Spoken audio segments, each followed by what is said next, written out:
Hello everyone, my name is François Protais. I'm a PhD student in the Pixel team at ITREA, under the supervision of Dimitri Sokolov, Nicolas Ray, and Frank Ledoux from FRAMES2020. My presentation will be in two parts.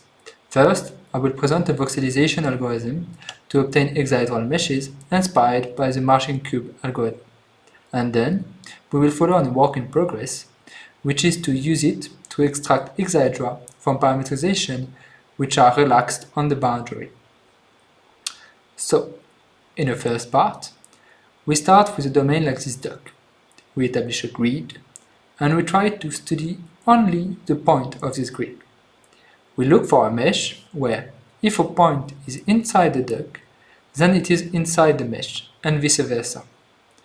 To do this, we must first forget about the duck, and we calculate a mesh with an algorithm similar to the Marching cube. And this gives us a result which is quite close to the original duck. In the second part, we take a domain, but this time it is cut by a boundary. And again, we intersect it with a grid. We take the intersection between the boundary and the grid, and only with this information we deduce a mesh.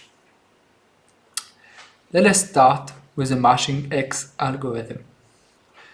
We choose to study each of the cubes in the grid independently. We have a cube of which some of the corners must be inside of the mesh, while others must be outside. First, we work on the dual of this cube, from which we can deduce a polyhedron, which we transform into its convex hull, to simplify our work later. And finally, we extract hexahedra from it. Let's start from the beginning. We have a cube on which we know whether each corner is inside or outside. We propose to study the dual of this cube. We must modify this dual as if 2 points of an edge are outside. We modify this dual to remove the edge, and we perform the section for each similar edge.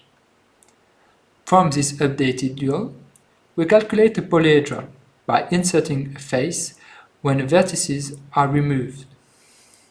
The faces introduced are not necessarily planar, and therefore poorly defined. We then compute the convex hull of this polyhedron, on which we will work more easily later. Note that we keep the knowledge of the original faces. Finally, to obtain our hexahedra, we add points in the middle of each edge, each face, and in the middle of the polyhedron. Note that the convex hull allows us to parametrize the non-planar faces so that they have a well-defined middle. This algorithm works for all vertex configuration and is deterministic. You can see here the set of configuration, with on the left an histogram of the scale Jacobian of the constructed elements. We can see that some elements are of very bad quality, but that doesn't tell the whole story. Indeed, we must distinguish two categories of configuration: the usual configuration, which are mostly found on the boundary, and which are of relatively good quality, and on the other hand, the rare configuration, which generally do not appear, and which can be of very bad quality, typically inserting a -half singularity, as shown here. Here, the result is performed on a very complex domain. We can see on the histogram on the left that the great majority of the elements are of very good quality. The code to obtain this result is available on GitHub at the following link. Inside the model, we mainly find a regular grid, and on the boundary, most often, usual patterns. If we refine it enough, we won't find any unusual patterns.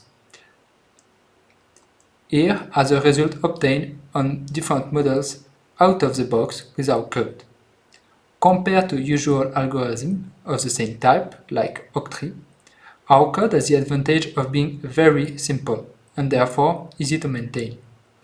Moreover, it is unambiguous, because without any projection or parametrization.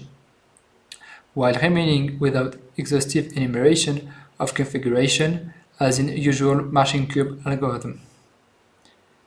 Here is another result showing that, well, we cannot guarantee to preserve the topology of the domain. Let us move to the second part, the non-integer parametrization study. From now on, we present a work in progress. In the previous part, we consider a configuration, and from this, we placed points in the middle of the edges, calculated a polyhedron, and finally, added hexahedrons. Instead, we can choose to plot the point on the boundary of our domain, and then repeat exactly the same process. This results in a mesh that is fitting perfectly on the boundary, immediately and without protection. We would still like to deform the model beforehand as to not obtain such an irregular mesh on the boundary.